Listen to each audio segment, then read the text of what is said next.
Next, we want to talk about a reload with retention. A reload with retention would occur when there's a lull in the fight and you need to recharge your magazine back to maximum capacity.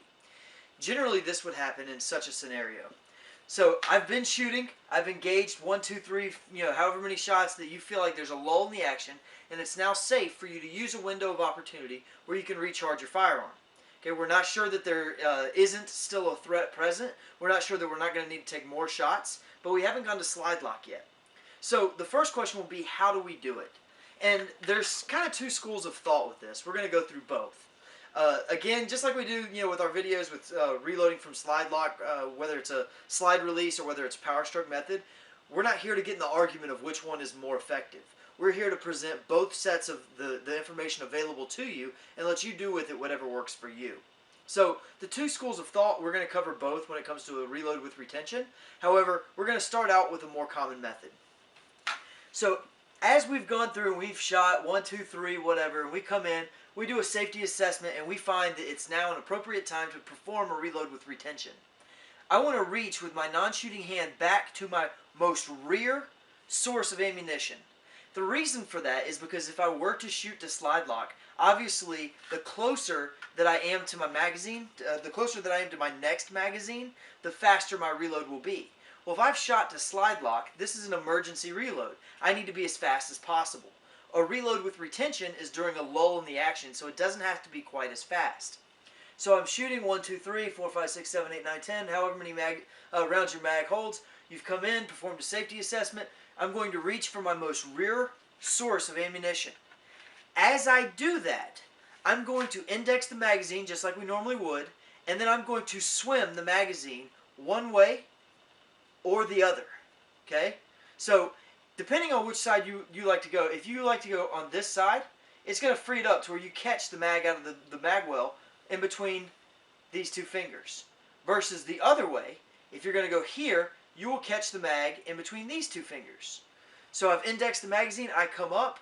I like to go on the outside and catch right here. So I'll eject the magazine, inserting the new magazine. Okay? Now, this is where the two schools of thought differ. We're going to cover both of those a little bit separately. Right now, we're focusing just on the grip of the magazine. Again, 1, 2, 3, 4, 5, 6, however many rounds that I've shot. Safety assessment, I feel that it's in a safe and appropriate time. I'm going to reach for my magazine, my most rearward magazine, swimming my finger over, performing a tactical reload. Okay? Keep in mind that even during this small, right now, no magazine is in the gun, because this was in the middle of the shooting, I still have 1 round in the chamber.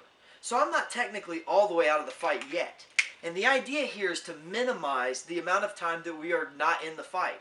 So from here, I still have a magazine. I've shot 6, 7 shots out of it, whatever. I'm going to recharge my magazine. 1 in the chamber, however many left in the magazine. As I eject from right now to right now, that's the only time that I'm not fully charged into the fight.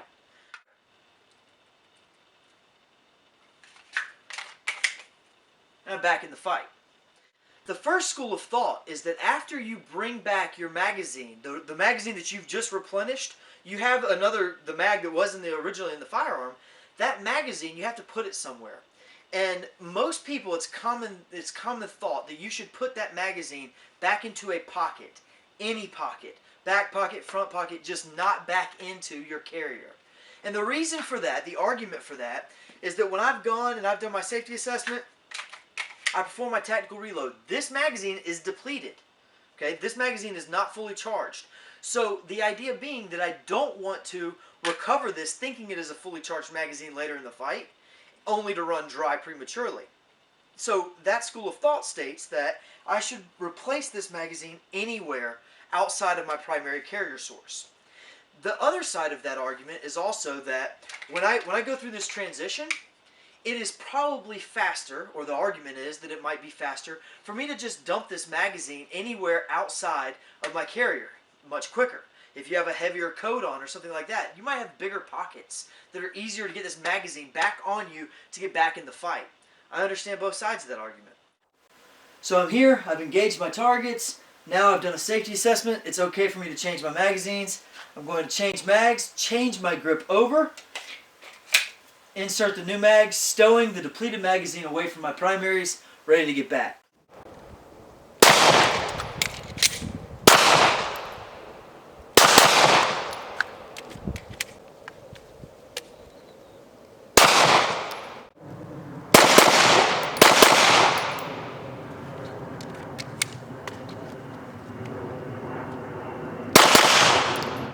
So what is the other school of thought?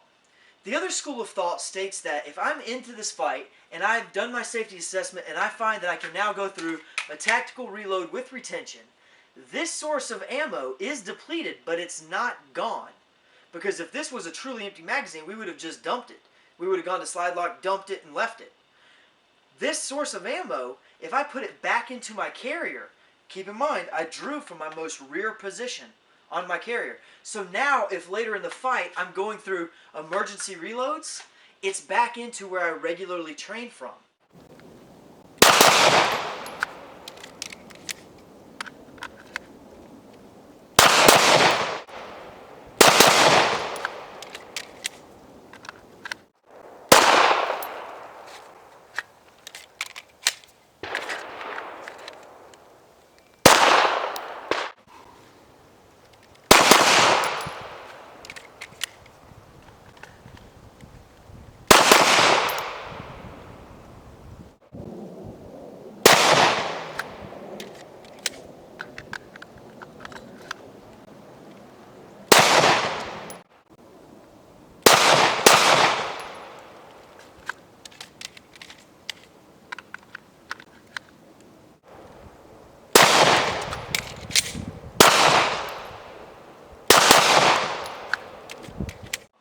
So if you're one of the guys that truly believes that when you go through this tactical reload, you should be dumping the magazine back into a pocket, then you also need to be training how to reload from that position.